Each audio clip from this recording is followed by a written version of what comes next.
Okay, thank you very much. This starts the FY23 budget session. And I want to thank from cabinet heads down to rank and file, tested and true, to a number of natural and man-made disasters. Obviously, we're very hopeful that we're starting to come out of this COVID-19 pandemic. It's 2 years, but we've been able to keep the ship moving. I'm very proud.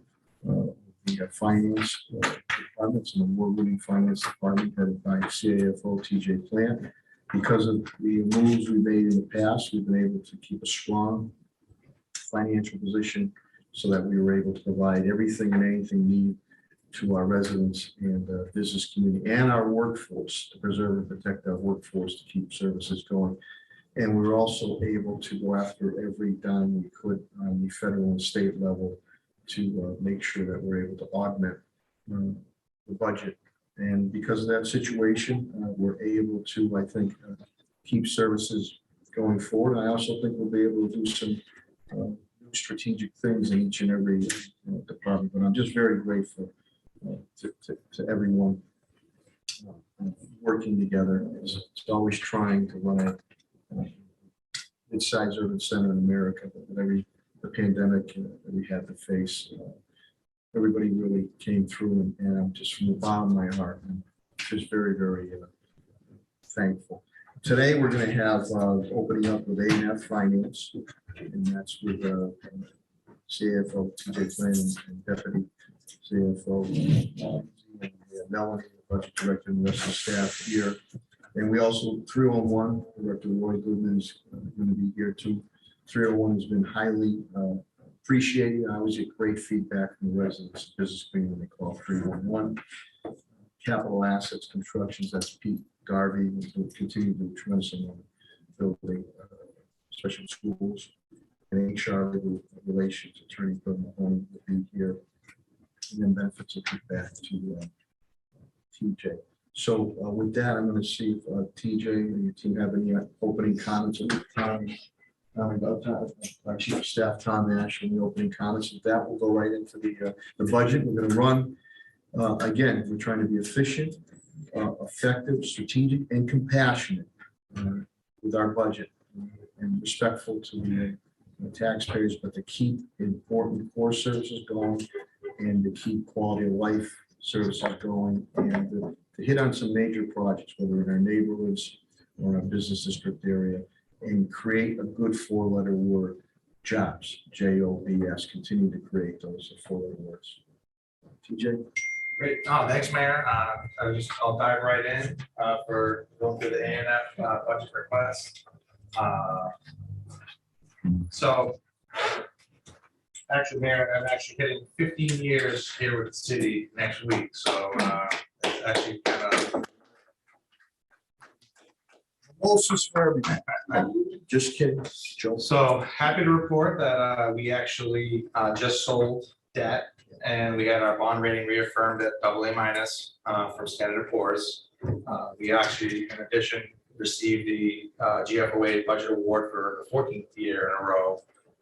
Now, as we get ready to develop FY23. So, as you know, A&F oversees kind of the operations of the city and the finances, and has a number of departments to report to us. But the biggest thing right now is we have the ARPA office that we have created and are funding through the $123 million that the state or the federal government granted to us to recover from the pandemic. And that, as you know, has been ongoing. We've issued a number of contracts to small businesses and nonprofits, and we're working to continue. Our budget request funds 14 FTEs. There's 2 additional FTEs for a budget analyst and the director of technical assistance.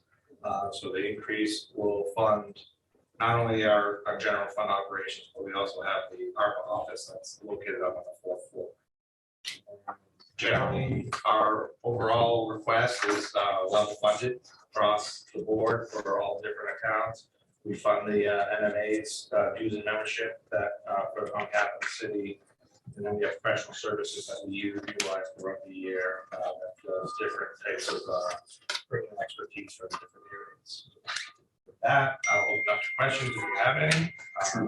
I know we're joined also by, via Focus Springfield City Councilwoman Tracy Whitfield, who chairs finances also on this. So thank you very much, Councilwoman Whitfield, on that. I'm just happy that we've been able to, because of the planning that we had, be able to weather the pandemic storm. Now we have the ARPA money coming in, and we're being pretty succinct. I'm trying to help out our businesses and residents in 7 different categories on that. We want to do a due diligence to help other individuals. We're able to get a lot of money out almost immediately during the pandemic time to the business community, and that helped them not only survive but stabilize. Now we want them to be able to thrive moving forward. So on the ARPA, again, we're ramping up there. It is time consuming. We want to get that money out as soon as possible. Again, we have the highest bond ratings. Congratulations, highest bond ratings in the city's history. We have a healthy, stable reserve, which we have to make sure we keep an eye on that. God forbid, world events turn the wrong way. My thoughts and prayers of people of Ukraine on it, and the continued spin-off effects now with the pandemic and inflation as we look to try to bring relief to the business community and the residents. So we've asked pretty much all the departments to come in level funded. There was no need this year to say bring in a cutback of 3 to 5, or in the old days 10%. So level funded, and what if we could, what would be the strategic priorities you would have that would fit in overall with the city on that. So the budget is probably, I mean, we were nearly $750 million last year. So it will rise again on that. And we're going to maximize the grants. We try to continue to still offset costs we could do with the grants there. And then we're going to continue on the development. The bonds, we just, again, did those bonds. And we're also going to continue to monitor on the pension liability issue. There's a little unstable market right now because of what is going on in Ukraine and the oil, the energy sector. And as we said before, working Councilor Allen and Councilor Fenton and others, that we would only do this after crossing the T's and dotting the I's to make sure that it'd be a safe investment on the pension. So we're still reviewing that. With that, again, all the major projects, all the sexy projects, all the nuts and bolts, meat and potatoes, quality of life, core services can't be done if you don't have your fiscal house in order. And this is just not me saying, a mayor or CFO. We have been recognized independently for the way we run our finances here, and I'm very, very proud of that. So I don't know if there's any questions or Tommy on it. It's pretty much cut and dry, and a lot of, obviously, with A&F is personnel related on that. So I really don't have any questions or comments on that. So Mayor, the only thing I would just comment on is we are actively pursuing pension obligation bonds that you alluded to. The market still shows that it may be beneficial to do it. We won't know until the go or no-go decision we made late May, early June. But we're going to continue to push forward as if it's a legitimate opportunity, and if all things are looking good, we'll pursue it. If not, we will just wait up the market. Good. All right. This is not like the old days when we had to make some really difficult decisions. If there's no other questions pertaining to A&F, and again, we're trying to get the budget. We've tried to get the budget to the city council early as we've done before. And in my days on the city council, sometimes we get it to the second to last week of June or last week of June. We try to do that so they can do the due diligence also. With that, why don't we bring up Roy Goodman, 301. He's done a great job, Roy and his whole team. And come on up, Roy. And I see the Red Sox got Jackie Bradley Jr. back. Your grandmother up in heaven must be very happy. They start the big ones. If they win some games. Now, I just want to say that we're one of the few cities or towns in the Commonwealth that really have this full-fledged 301 that we put together with administration, and people really do rave about it. I do get a lot of comments and compliments on it. You're a great clearinghouse. You're the first, many times you're the first responded to a question and or issue or direction. And I know a lot of times you have to spend time on whether it's residents or business, and just proud of you and your staff. With that, I'll TJ, if you want to say anything to Tommy. Now we'll turn it over to your presentation. Well, thank you. Saying all that, February of this year, we hit our 2 million mark of answers, calls answered.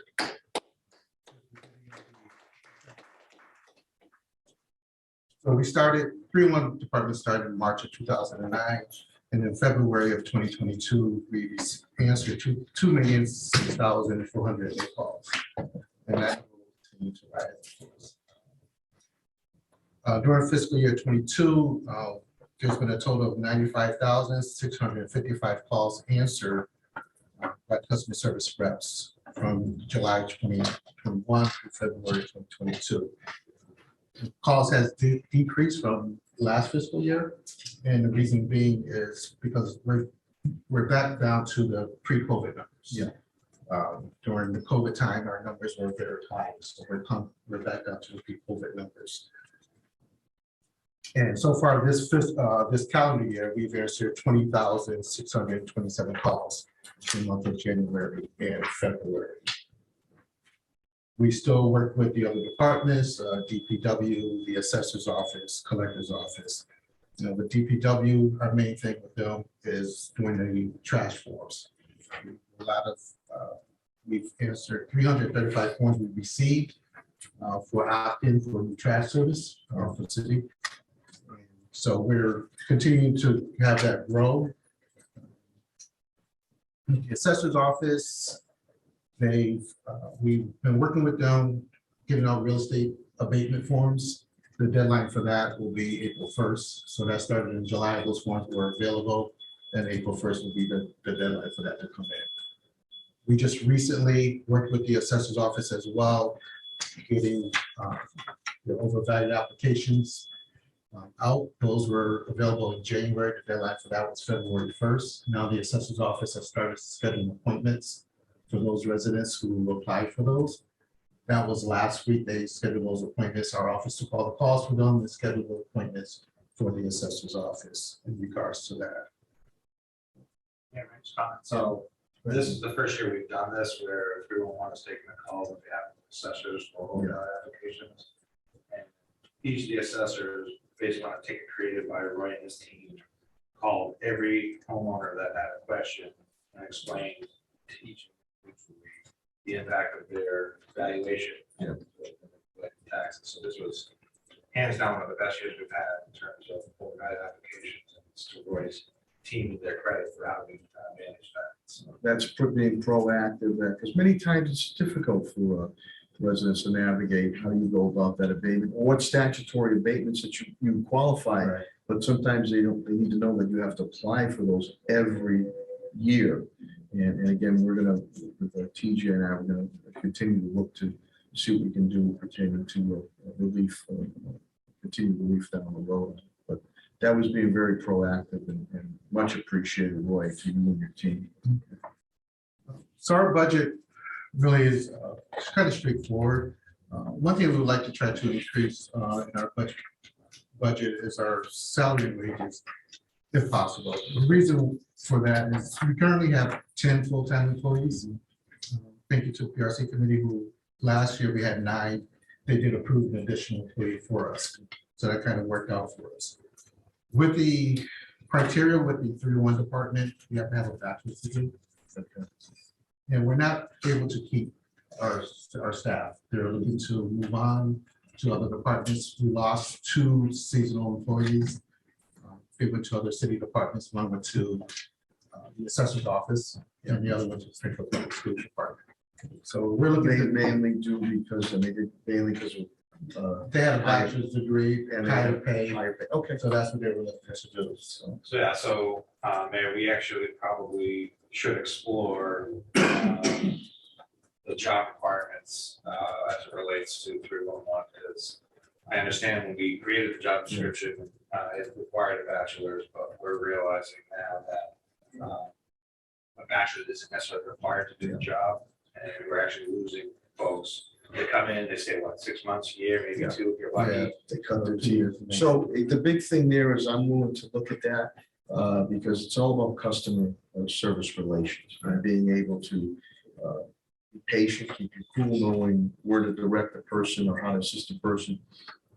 And whether you have a bachelor's degree or not, sometimes a bachelor's degree might not be needed. If you have that innate ability to do that and you know the routine, why shouldn't you get the opportunity? But that call, again, boy, would Director Goodman have to be made by you if you feel he or she can be looked at. And that opens the door for more workforce to come in as long as he or she can do the position. So I'm, TJ, I'm more than open to doing that. Prefer, we can go to preferred if you have to. right. And I think that will help our department a lot. Okay. Yeah, I mean, we've had this for the last, number of years, we've had, turnover issues, but it's been more acute lately. We've always done a tremendous job staffing up, but it's been a challenge. And we'll look at the salary aspect. So that's basically with the 3-1 department. One of the another highlights that we've had, we've been getting more requests for the streetlight repairs. Yeah. That's a big thing for you. Got Peter and I, And so we've been getting more calls and requests to the 301 app, emails in regards to that. So we've gotten since July of 2021 through March 4th, we've taken like 237 reports of streetlight repairs. And I know you cross-reference with Wally Shea, my constituent service, and Billy Baker, because that's a huge pet peeve of mine that we bring to Eversource officials. And some they've gotten to, others sometimes need a little more work, and others they've gotten to, and then it's a sort of whack-a-mole. They get there some lights and then other lights go up. But I want people to call. I told them to call my office, call me, call 301. We want to know where they are, so that way we can stay on Eversource. So that's all that I have to explain. I'm sure if you have any further questions. How many calls did you get for 236, you said? 237. 237. Right. March.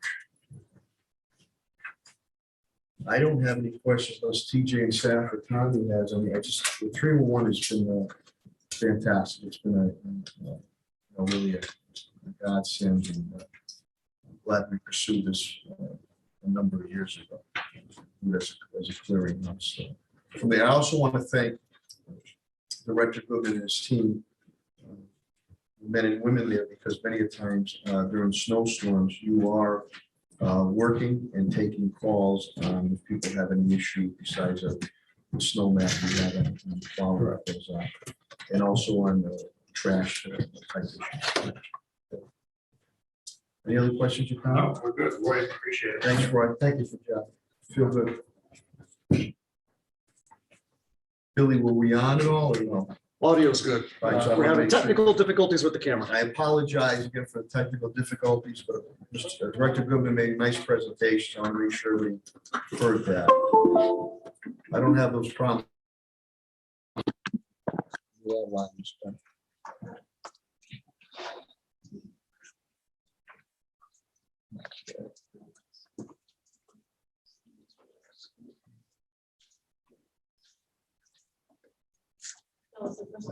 Found the extension?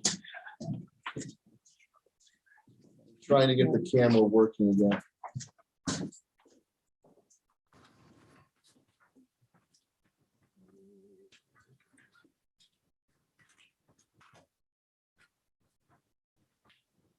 Audio is still good, so you can. Okay, we'll continue. continue on. Yep. Again, we apologize for the technical difficulties. All right, Bob the Builder is in the house, Pete Dodgy. His team has done a tremendous job. I just spoke to the Massachusetts building trades. They did their state conference at MGM, which was very appropriate. Having built that and that $1 billion project, and We've done nearly I would say $750 million in school construction, the most in the state. And that includes obviously Boston. And then we have that pivotal project from Court Square, historic Court Square, which is another project that simply never get done. And men and women in labor really appreciate that we're able to work out a PLA. Unfortunately, I think Director Garvey will go into it. With the pandemic, we kept all our projects going. That's a testament not only to the city team, but all the developers that we had. But the supply material chain and also the costs have at times skyrocketed, which has changed the perplexion of financing of these projects, which we've been trying to work with the developers, city, state on that, putting skin in the game to get these things done. But a lot of major construction is going on. Lincoln Brightwood looks fantastic. The Berry Swan School has gone up very, very quick on Eastern Avenue, Union Street area. The rehabs of the schools continue. I want to thank, and I know Pat Sullivan will be down the road, but all the retrofitting of the buildings we did during the pandemic time, and the equipment that we brought in, even the courthouse with Judge Mulkey and First Justice Gay had come in a couple of times on their situation there, how quickly we were able to retrofit that in our schools. And we have other projects that are coming down the road.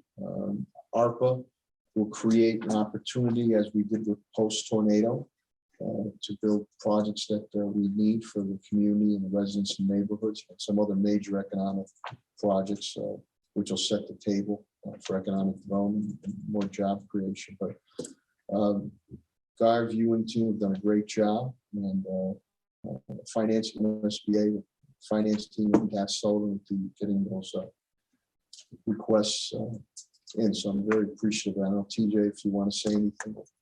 Yeah, I mean, the most important thing, we have been a tremendous customer of the NSBA. Every time they have funding available, we step up and say, we'll take it.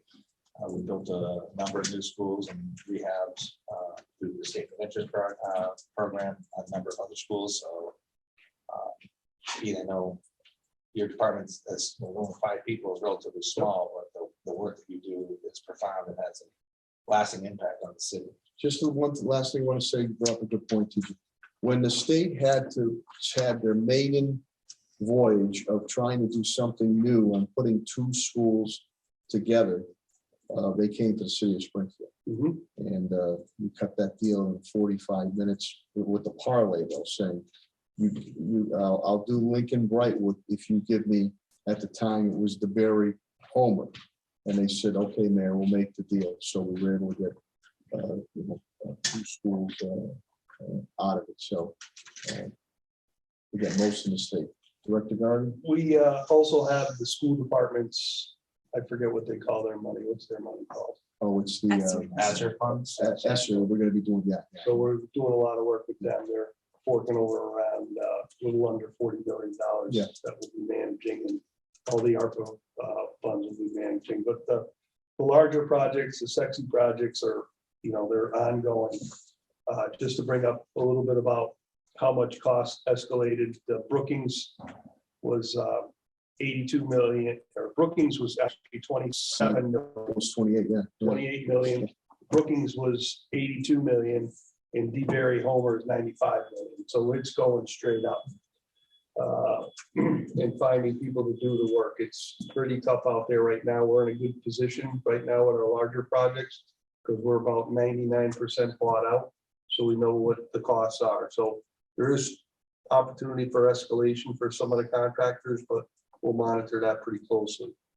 So our department does anywhere from 12 to 14 projects a year, and anywhere from the planning to the closeout of the 12 to 14 projects. So we got you got the money, we can build it. So if TJ keeps giving me money, bonding, we'll build whatever you'd like. Geez, you sound like Pat Sullivan. It's pretty simple. You got it, we spend it. That's pretty much it. We're pretty level funded. Like TJ said, we have 5 people in the department, including myself, 2 project managers, construction administrator, and administration people. So again, we have a lot of reporting to do with the MSBA, so that's a monthly thing.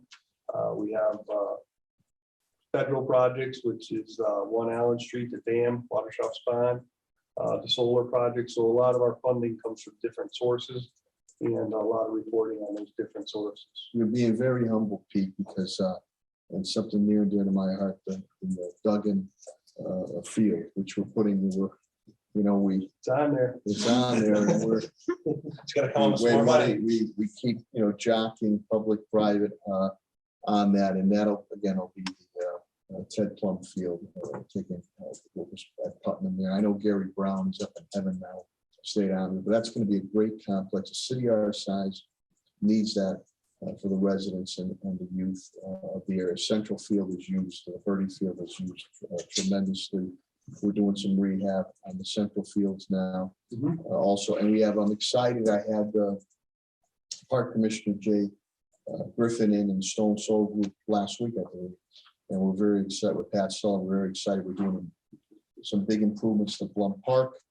And of course, Chairman Neil Ritchie called me last week that a couple million came in for the horticultural center.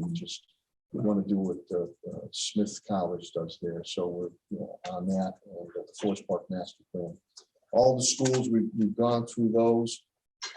And at times, Peter's been very instrumental on some public-private projects that we're doing together, which are going to be generates tax base. Some properties that were never on the tax rolls or off the tax rolls. So we're doing that. I really want to thank on the MSBA. I sign off on those, how tedious those are and how meticulous you have to be on the reporting of those.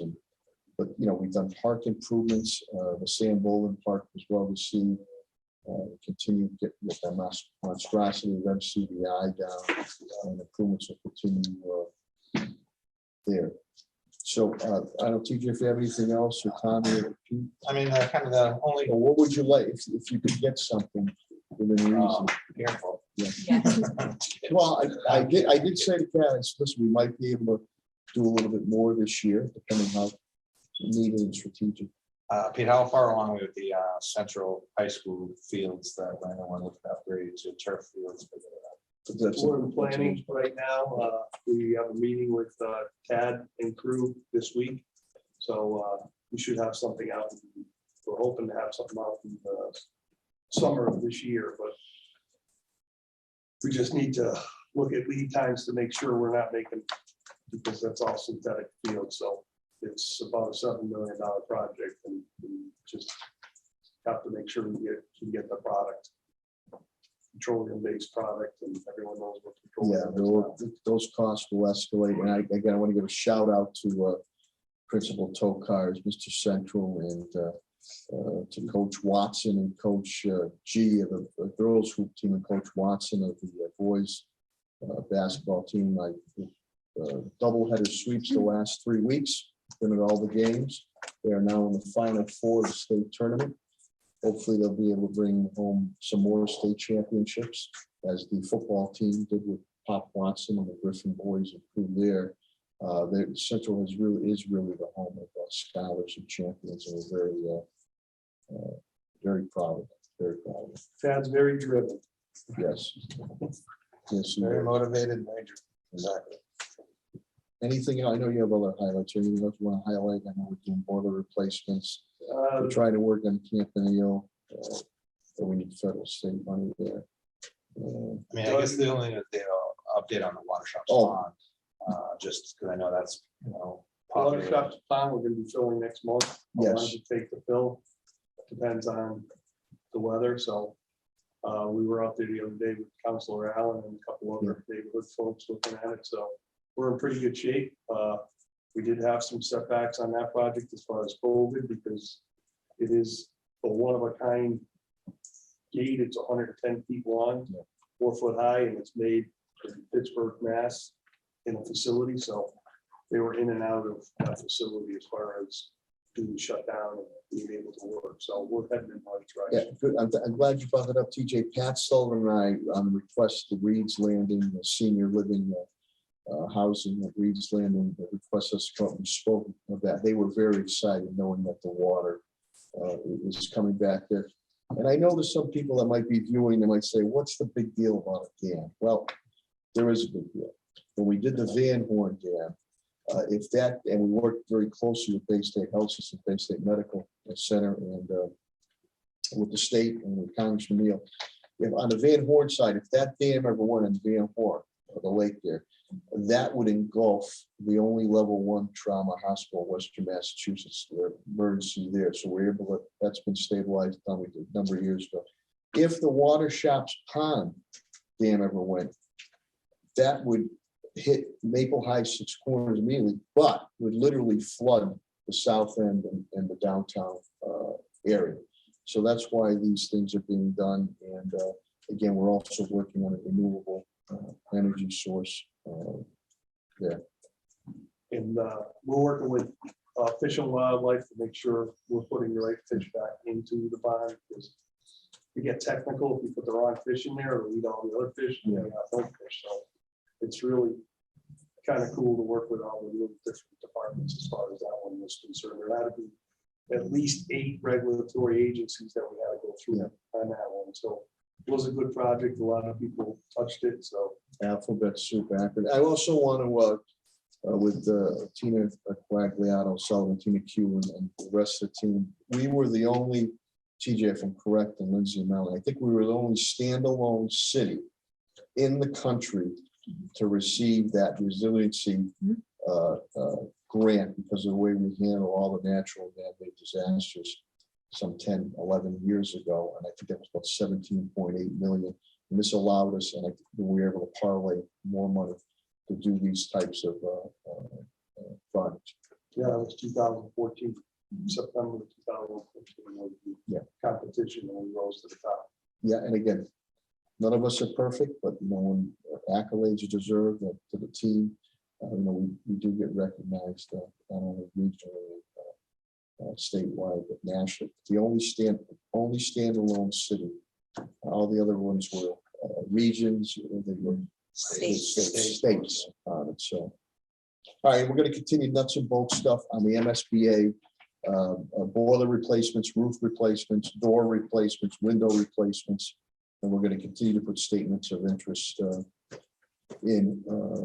Garv, again, if strategically, if you need it, what would you need if you had 26 million for the Campanile. I know it's just Much as you got. yeah.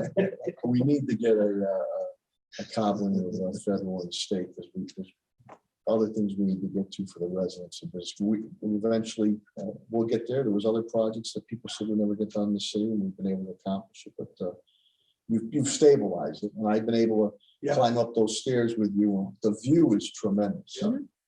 Anybody that wants to go Let's up. go. Let's do it It's a again. great cardio workout, and It's nice. Al Rodriguez every once in a while will play the bells there too.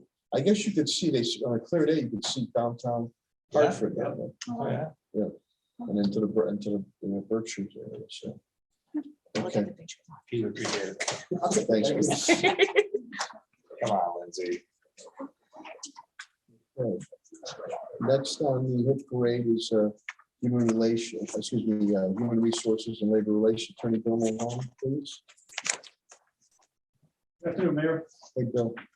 And thanks for you and your team's continued efforts. Always a moving target.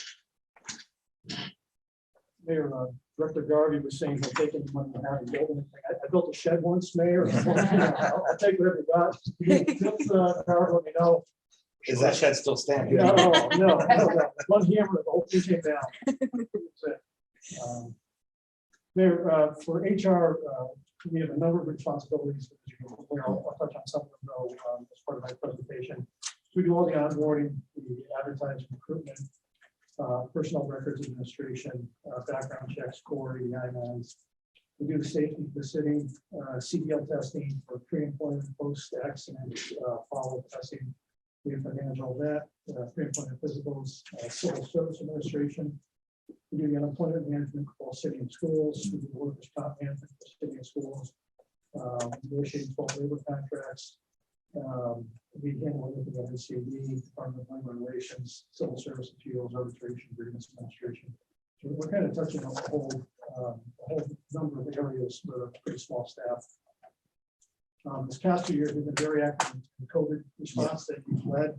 Been doing a lot of policy and a lot of COVID administration out of the office. In this current fiscal year, we have 9 FTEs, over 10 employees, and 9 FTEs. If we had to be level funded, we have one of those, actually 2 of those right now are vacant. We were just giving up one of those positions now to take care of level funding because we have some increases in the professional services. We're hopeful to, and I want to thank the role you played too. I think we were the first, there's not many that have done it since, but during the height of the COVID pandemic, we the only city where we, people that, they went above and beyond, especially our first response. I mean, we never shut down, we kept going, especially with DPW, police, fire, back office stuff that continued to give out those well-deserved merit bonuses during the height of the pandemic on that, and putting criteria on. So, that's much appreciated as we move out of pandemic times. If we were to, for new initiatives, there's certainly some increases that we've asked for in the FY23 budget. There are a few things that, vendors that we do business with that we know the costs are going to escalate. We need to just be able to match those escalation costs. But we are proposing a new position, will be someone to take care of both training and recruitment. And we have both of those positions years back before I got here.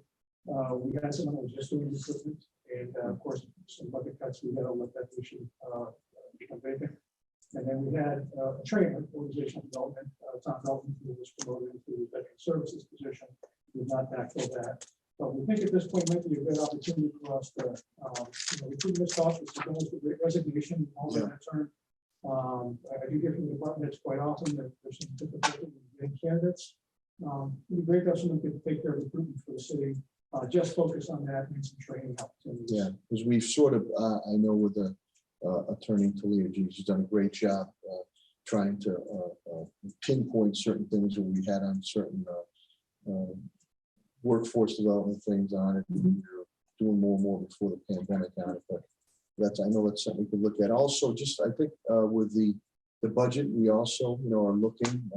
We've been able to successfully negotiate and contracts. Some that we just recently signed off, and other ones that we want to continue that success, and that'll be built into the budget, and also dealing with our non-bargaining too. So I'm proud that we've been able to reflect that in our labor base too.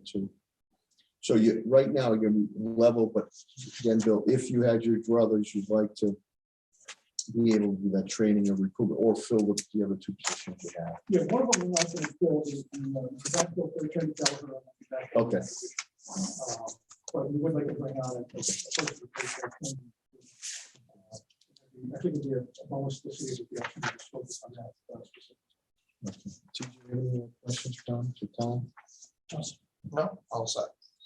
Okay, well, thank you very much. Thank you. And God, go check out his shed. Right? No, okay. You're gonna send the air. So Diana's on Hi, Diana. the Zoom. I don't know. I asked her to come up. Yep, I will promote it.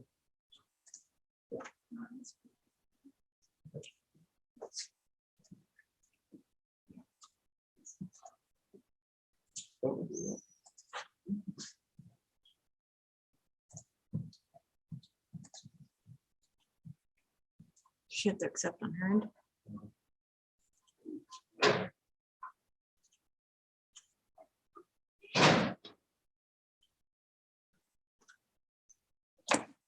I mean, if not, I can cover it for Diana. Yeah, unless you just want to come up. I think she's. I don't know, she's done a nice job. And the benefits used to always be a huge budget buster. Oh, it still is. Well, I know, but not the way it used to be. I Right. remember Oh, right. We have some 25% increases. I remember Pittsfield some years ago that threw them for a whack. So there's stability and continuity. And all that. There she is. Perfect Okay. timing. We're just singing your praises, Diane. Don't do that.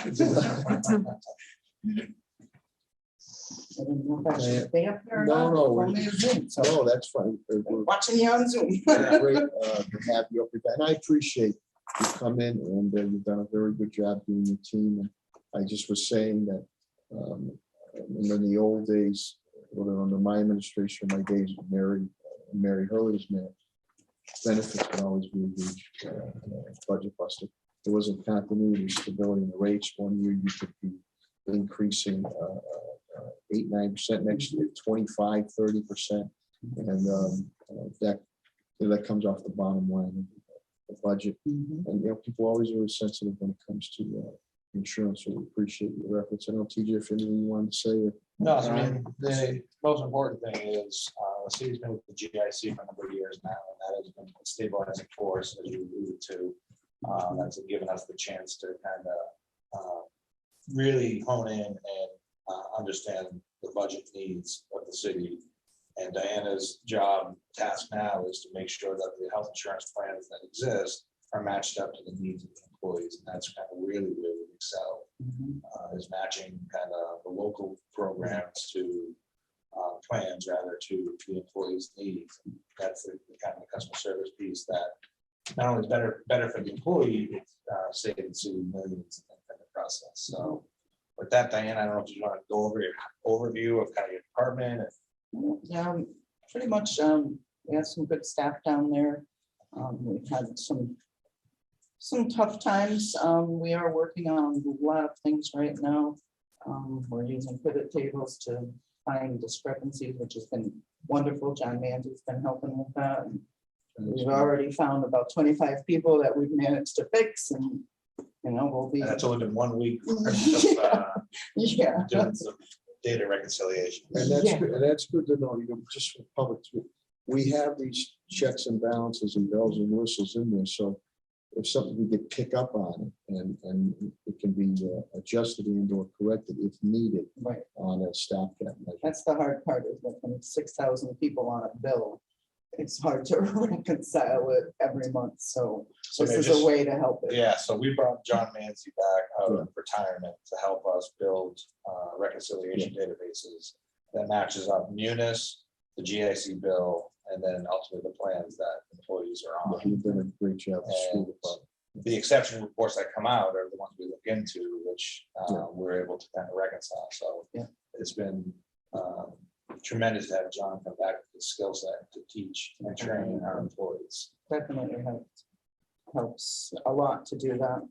We are really on the phones. The counter's not as busy as it always used to be because of the pandemic, and because we now do GIC links through email. So most people are filling those out at home. And not having to Matter of come fact, Diane, I got I think it was 2 or 3 nice, it was with a letter or email or call. I think Roy from 311 sent a couple down that we dealt with the union staff dealt with some workers and the families were very, very appreciative of helping them out during a trying time. Yeah, we're very good customers. So I just wanted to note that because we don't mind the constructive criticism and complaints, but it's always nice when, Yeah. but it was 2 or 3 I know recently, the last month or so. So thank you. on that.